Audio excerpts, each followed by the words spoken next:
All right, everyone. And by everyone, I mean probably just JC, Jack, maybe Ryan. JC and Jack have made it to the finals. So, yeah, Week 17 review. Let's get into it. Starting off, Amari Cooper on this blurry GIF.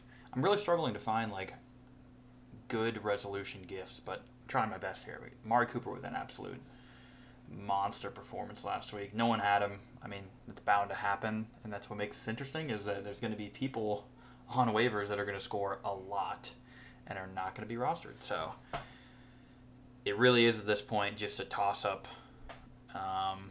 Most you could really go get anyone you want, minus the top guys that are obviously already rostered, like CMC and whatnot. But gotta have some smart decisions here for the championship week. The 280's already been decided because Jack decided not to go in on this. So JC, congratulations, you've won the pot, but I think it is still very important to try to win this week. But yeah, we'll start it off. Ryan is gone. As predicted, I've now gone back-to-back weeks predicting it right. So let's see if I can go 3 for 3 in a row. Yeah, Ryan, he had a good season. I think as I kind of foresaw it, I didn't think he was going to win the whole thing coming down the stretch, but he had a really solid team, and he had this one last week where he could have survived easily. He could have. I mean, all of you have an equal chance, I think, at this point to make it. Just he had a lot of bad weeks, and unfortunately for me, I had a lot of the guys that he had in my other Guillotine league, so I also got eliminated, and I had $1,000 pot on the line, so I'm really, really bummed about it. The only difference between my team and Ryan's team is I elected to drop Brees before this week. Brees was the saving grace of Ryan's team, and if I started Brees over, I actually flexed McBride on top of starting Hawkinson, and that point differential was enough for me. I would have survived. It's a full PPR for tight ends, by the way, so that's why I started McBride. Brees would have saved me. I'd be in it right now if I started Brees. So that's tough for me, but tough for Ryan as well. He's gone. Valiant effort. And the top 25%, aka just the top scorer of last week, was Jack with a score of 130. Not that high. It's down 9% from last week of 145. And I've decided, JC, if you happen to care, I'm not giving you a trash can. You're just Jack is getting a star and you're getting nothing. So you'll stick with just the one trash can on the year. So there is no bottom 25% slide. Here we are with the trending throughout the year. This is maybe the narrowest we've seen it, which makes sense. It's 3 teams. But I've done some reflecting on this, and I really think, I said, it's random, it's whatever. The league average generally goes up over time. But what I think we really should see going up is the top 25%, the orange line here, because not only should the top teams continually be getting better because of better players per team, also at one point in the year, I don't have it on memory, we cut it down to only, first it's 4 teams are the top 25, then it's 3 teams are the top 25, then 2 teams, now 1 team. One team should easily, at this point in the year, be scoring, in my opinion, 160, but the top team. But that just hasn't been the case this year. I don't think we'll see this every year. I think next year my prediction is the top should continue to rise. The bottom could do some fluctuating, and the middle will generally trend up. But yeah, anyway, very tight week last week. And oh wait, I did not update these, so my bad. I have not looked at Thursday night and Monday night. Let me just do a quick look at them. You can ignore this slide. I'm just going to talk over it, even though it's inaccurate. I'm recording this on a Wednesday, by the way, because I'll be traveling on Thursday. Just got to get this out. There shouldn't be too much to talk about. 1, there's not that many people listening to me. 2, there isn't that much to talk about. But I have a couple of takes I'm going to make in terms of maybe risky starting decisions, maybe people that are on waivers that I think people should pick up potentially or consider starting. Thursday, we got Jets Browns. I didn't know that was on the Thursday game, but I am really intrigued by that matchup because I believe we have someone starting the Browns D against the Jets, which is probably a good call. The Browns are hot right now, but the Jets D is stiff. So I'd be curious if the Browns offense is good enough to go against the Jets. I mean, Browns are a playoff team, so it's kind of wild. But I know that the Browns should win that game, but I think seeing how the Browns offense operates against the Jets defense will be very interesting to see. And then the Monday, actually, we got a Saturday game too. I'm looking at it. Just the Lions Cowboys. I love that game. I think I saw there's 3 Lions across the 2 teams in starting lineups: Laporta, Gibbs, and Amon-Ra, which I can't argue with any of those, except for that Dallas is can be a tough D at times. Not always. Sometimes they are not, but so you guys are both all in on that one. You both are in on the Lions, and there's no Monday this week, so there's a Sunday night where this all will be resolved. Is Packers Vikings, and I want to say Justin Jefferson's rostered, so the Justin Jefferson finale may be how we see this season end is on the performance of Justin Jefferson, which that'll be fun to see. And yeah, that's through. Oh, did I not update this either? I'm really sorry. I've dropped the ball this week. I had a lot going on. It's the holidays. Merry Christmas, by the way, everyone, and Happy New Year's. But so this is not updated. I will send it in the chat at the end of the year, after this week is over, where everyone stands in total points for, average points per week, everything like that. Yeah, that's my bad, but it's a small crowd now, so I don't feel too bad. I did update this. All the graphs I updated, at least. JC still with money left. We saw a lot of people actually throughout the year get eliminated the week after they go to 0. Actually, the only person who went to 0 and then didn't get eliminated was Jack, going to 0 in week 3. Cooper went to 0. I guess Cooper also survived past it. He went to 0 in week 6 and then survived till obviously week 13 or week 15. But a lot of people, Joey goes to 0, gets eliminated. Cooper, once he eventually went back to 0, got eliminated. Ryan Spence goes to 0, gets eliminated. So it's like you can almost tell when a team is like desperate and they know they need to spend the rest of their money to try to just get through the next week, and even that's not enough. So I think that's what we saw there. In this case, I know Jack did go to 0 and JC didn't, but that was just luck of the waiver order that Jack got the Kyron bid. So yeah, that was really the big story of the waivers this week was Kyron, and Jack got him. So that is that. The Grim Reapers, actually only now there's 4 at 4, and that's Diggs joining the group and Lamar joining the group.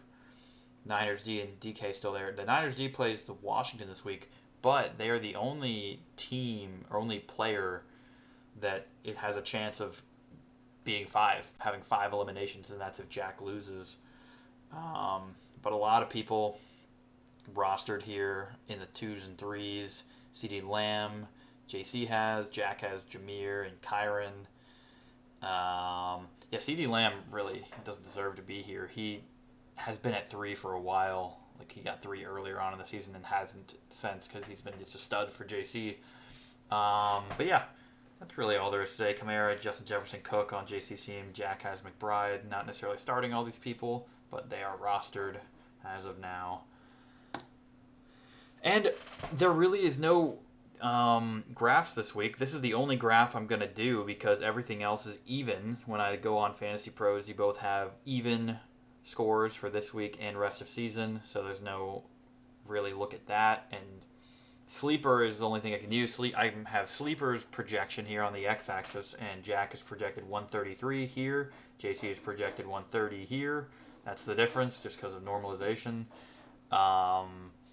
And in a position matchup, how Fantasy Pros, how it gives each of these people the edge on the head-to-head matchup, like quarterback versus quarterback, running back 1 versus running back 1, and so forth, has JC up 5-4, so that's why he's on the y-axis. That's the y-axis here. JC's up here, Jack's down here. So by that logic, you could say it's anyone's game. I mean, obviously it's anyone's game. Both these teams are loaded. But yeah, that's the only really visual I could create for you here. And now we're just getting right into the team slides. So starting with Jack, getting his 3rd crown of the year, 2nd in a row now. Fields and Evans leading the way. Both are now off his roster, and I really respect that. Like, not getting too attached to a player and just being really as practical as you can be with your decisions on who's best this week. Evans has a matchup against New Orleans. Fields has, I don't know who he has, but Actually, yes, I do. Fields has Atlanta, which isn't the easiest matchup. So, yeah, he goes and gets Kyron. That's the big thing here. He has Dak, who he's starting this week. Dak has the Lions on Saturday. That'll be interesting. And then McBride and Kittle picks them both up. He already has Kelsey, but I think he definitely has a decision to make between McBride, Kelsey, Kittle, because those are all potential startable guys, and he also gets Mostert in the Niners D, who I know he is starting the Niners D. Other than that, he's sticking with his main squad of CMC, AJ Brown, Amon Ra, and ETN in the flex. ETN's been kind of bad lately, but he has a really good matchup against Carolina. But yeah, I think here's where I'm going to go into my matchups to watch out for Jack. And wait, hold on, sorry. Do I have these backwards? I think I do. Yeah. Okay, just in my notes. I got myself confused. But anyway, Jack, I think his tough matchups this week are starting with Saturday. I think Gibbs at Dallas can be tough.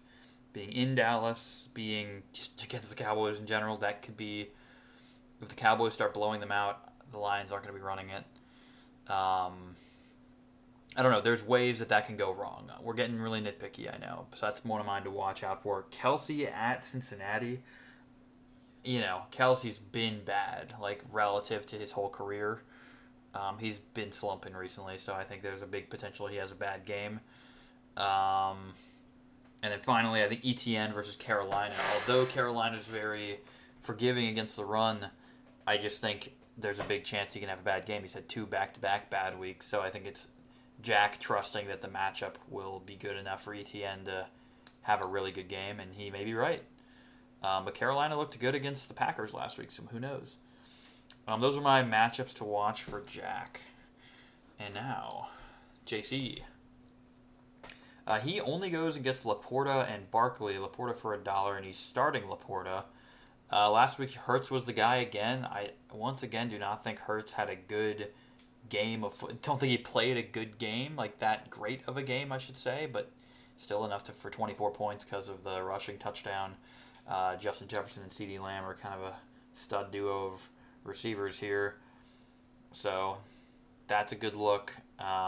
He acquired some guys last week that are obviously making the final roster here, it seems. Kamara, Tyreek, I believe he got somewhat recently.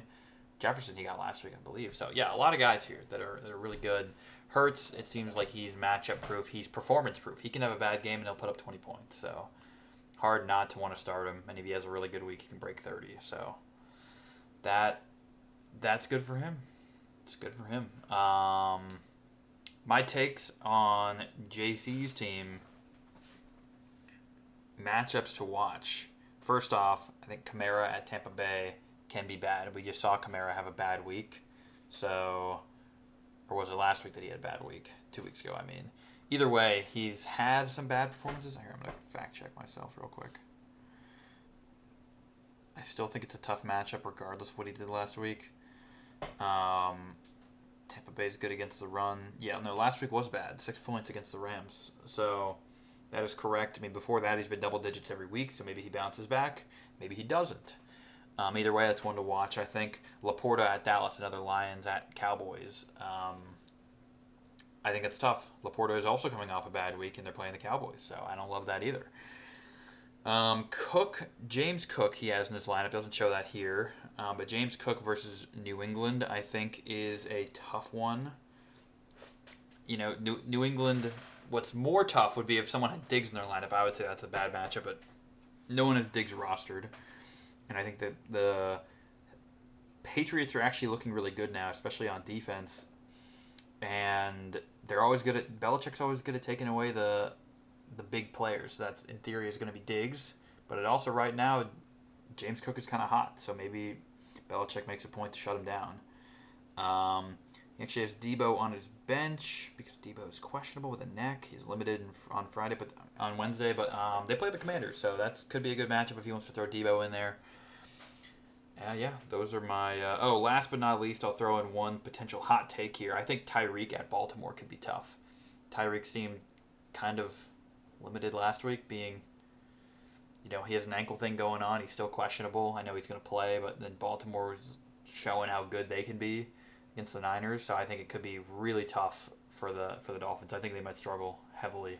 I would like it if they didn't. I'd rather them beat the Ravens, but I'm trying to be realistic. I think it's possible we see a terrible game from the Dolphins against the Ravens. So yeah, no one has Mostert, but I think Mostert could also struggle in theory in this game. At least no one has him on their starting roster. And now let's get into Ryan. One last look at him. Brees carried the way. Lamar had a good game. Kyron did probably he could have done better, but Kyron got done what he could get done. And those were actually Ryan's only players that broke double-digit points, sadly. Pollard did not. Diggs did not. DJ Moore got hurt. Kupp did not. I forget who. I think did he have Laporta? Then, yeah, Laporta did not. I know that. Tough week. That's how it goes in the Guillotine League. You just have one bad week and you're done. Not that Ryan was the favorite to win by any means, but still, it didn't help that his whole team kind of slumped. JC could have gotten eliminated this week with his team didn't do fantastic, but better than Ryan's. So, yeah, I think Ryan had a good run. I think he's happy to get third at least. Would have liked to win it for sure, but it's just the way it goes. Yeah, I guess before I give my prediction, I want to also. I guess I'll go back to Ryan's slide. No, I'll stick on the hot take slide. I think I've got some names here. I know I don't love to prepare them in advance.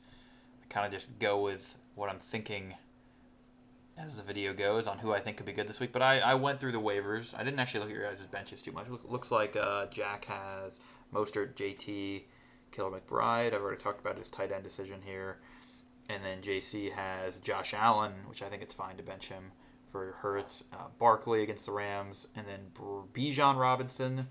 I like Bijan against the Bears. I feel like that could be good. And then Debo, who, if he's healthy, I think could also be good to start. So JC, I think, has more of a decision to make than Jack. I think Jack just has to pick his tight end. I like who he has otherwise. ETN, I guess I have said ETN and Gibbs could be questionable. So there's a lot of chances for you guys to change your lineups before Sunday, before, also Thursday and Saturday games. But here's some guys I saw on waivers that I like. First off, at quarterback, I think 3 guys here who have the rushing upside. Stroud, if he is healthy again. Actually, Stroud actually doesn't rush that much, but Stroud has been Stroud. You guys have known what Stroud's been doing. If he's back healthy, Stroud versus Tennessee could be huge.